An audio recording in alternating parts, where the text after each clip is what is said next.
Here's the hard truth. If you are turning a blind eye to toxic behavior as a leader, you are not just allowing it, you are endorsing it. And if you think that's not going to catch up with you, think again. Today, we are going to confront the reality of toxic cultures and the destruction they bring from the inside out. Welcome to Totally Unacceptable, where we get real about leadership practices that can either lift your organization up or tear it down. I'm your host, Ed Clementi. Today, we're talking about toxic behavior in the workplace and what happens when leaders fail to confront it.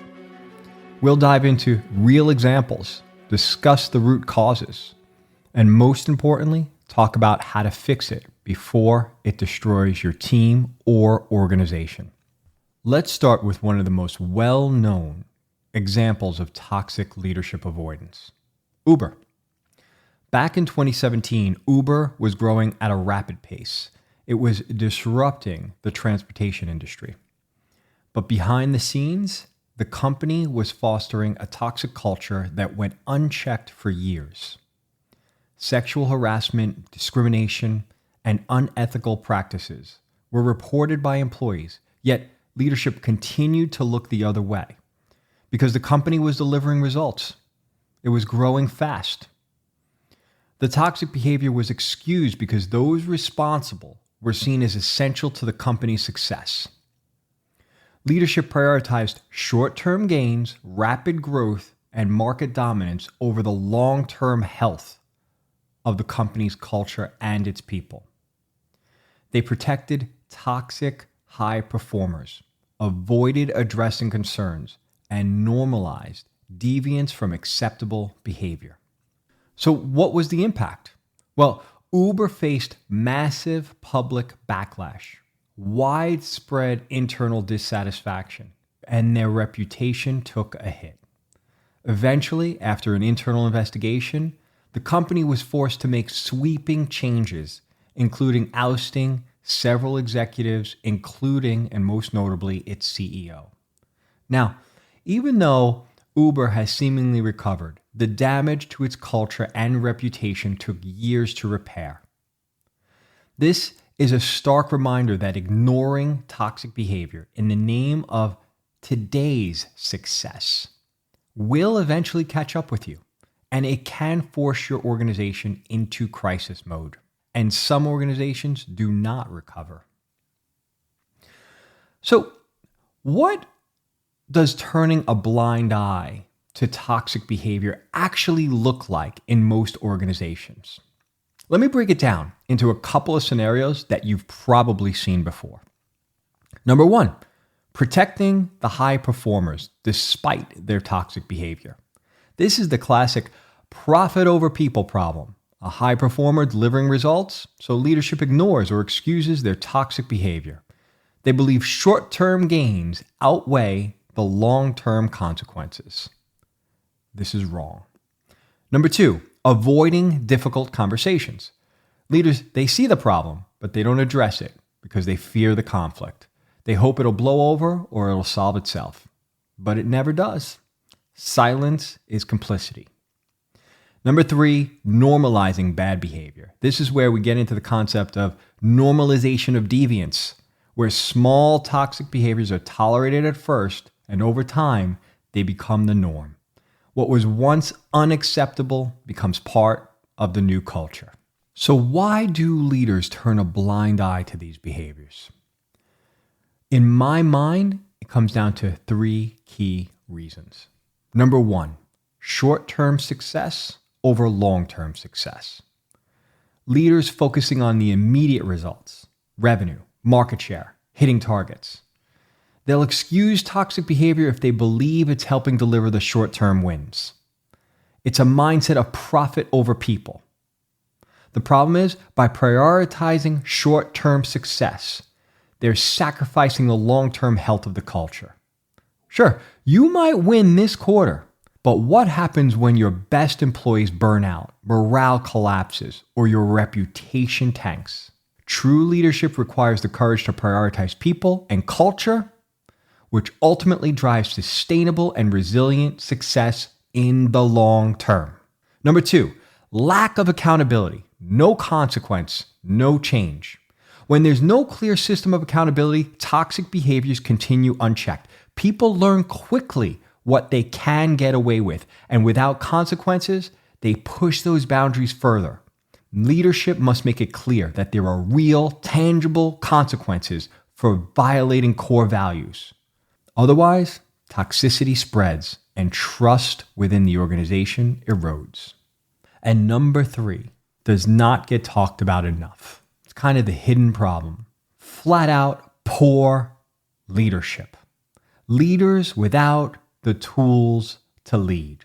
So many people are thrust into leadership positions without ever being taught how to lead. They may have the title of manager, but managing and leading are two very different things. Poor leadership stems from a lack of training, guidance, and self-awareness, and also care. These leaders, they avoid addressing toxic behavior because they simply don't know how to. They're afraid of conflict. Great leadership isn't innate, it's learned. And when someone isn't equipped with the right tools, they fail to confront toxicity, thinking it'll just blow over. This is unacceptable. Just a little sidebar here.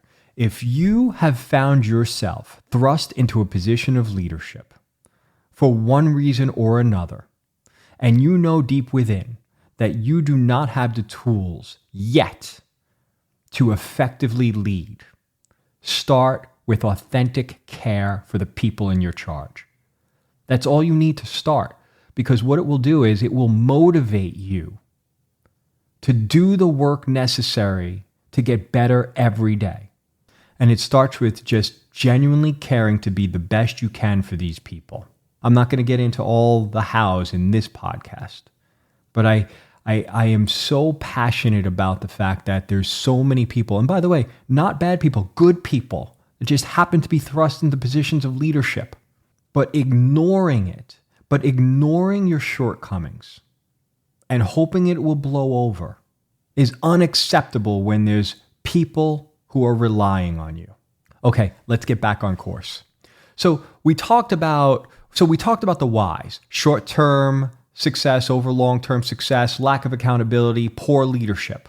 So let's talk about how we fix it. We've laid out the problem. Let's get real about how to fix it. This isn't a soft approach. Leadership is about making hard choices. The truth is, the moment you spot toxic behavior, every second you hesitate is a message to your team. It says, this might be okay here.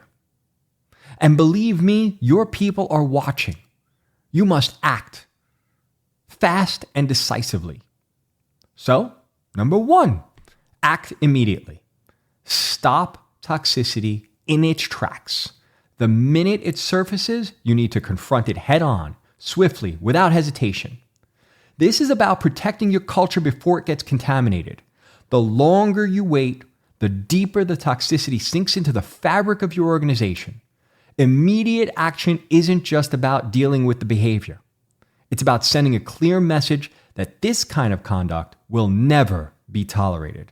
You must nip it in the bud before it grows roots. Your people need to see that you'll stand up for them, and that means making the hard call without delay. Number 2, establish and live your values. No empty words. Your values, they cannot be just a plaque on the wall or words in a handbook. They have to be the foundation of every decision you make. It's not enough to talk about integrity, respect, or accountability. You need to embody those values at every level of the organization. If behavior doesn't align with those values, it has to go. When you stand up for these values, even when it's difficult, you send a clear message that culture comes first, that people come first. Number 3, hold everyone accountable. Accountability is the long game. Acting quickly is essential, but holding everyone to the same standards over time is what creates trust and sustainability in your culture. It means no exceptions, no playing favorites, no looking the other way when it's convenient. It doesn't matter if someone's a high performer or a key player. If they're toxic, they need to face the consequences. True accountability, it's about creating an environment where everyone, from the top executive to the newest hire, knows that toxic behavior will always lead to consequences. Hey, I hope you're enjoying this episode. If you are, you might also love my weekly newsletter, The Firestarter. It's packed with 3 to 5 minute reads on leadership, growth, and inspiration. To sign up, just click the link in the description of this episode. Now back to the show. Let me share with you a story about the redwood trees in California. These trees that grow to be over 300 feet tall. What's fascinating about redwoods is that despite their enormous size, their roots are actually quite shallow. But here's the secret. Redwoods grow in groves, and their roots intertwine with each other beneath the surface, creating a vast network of support. This interconnectedness is what allows them to grow so tall and withstand powerful storms. Alone, a redwood would fall, but together, they're almost impossible to topple. To me, this is the perfect metaphor for leadership and organizational culture. Just like the redwoods, a healthy, resilient organization is built on a foundation of interconnected support. It's not just about one tree or one leader. It's about the collective strength of the entire team. But if one toxic tree is allowed to rot, it can weaken the entire grove. As leaders, it's our job to root out toxicity before it spreads. We must create cultures where everyone is supported, where values are upheld, and where long-term success is prioritized over short-term gains. Only then can we grow something truly resilient. Uber let toxicity take root, and it nearly destroyed them. Think about the redwoods. Uber's neglect allowed rot to spread, threatening the entire grove. As leaders, your choices shape your legacy. Are you nurturing strength and resilience, or letting toxicity take hold?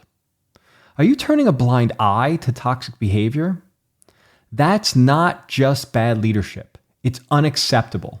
Be the leader who takes a stand, roots out toxicity, and builds a team that will stand tall. Anything less is totally unacceptable. Thank you, my friends, for joining me on another episode of Totally Unacceptable. If you are enjoying these episodes, please do share them with others who might benefit. And don't forget to head over to LinkedIn and look for me, the Inspired Fire Guy, where I share valuable leadership insights and inspiration every single day. Give me a follow and let's continue this journey together. Until next time, stay inspired and keep leading bravely.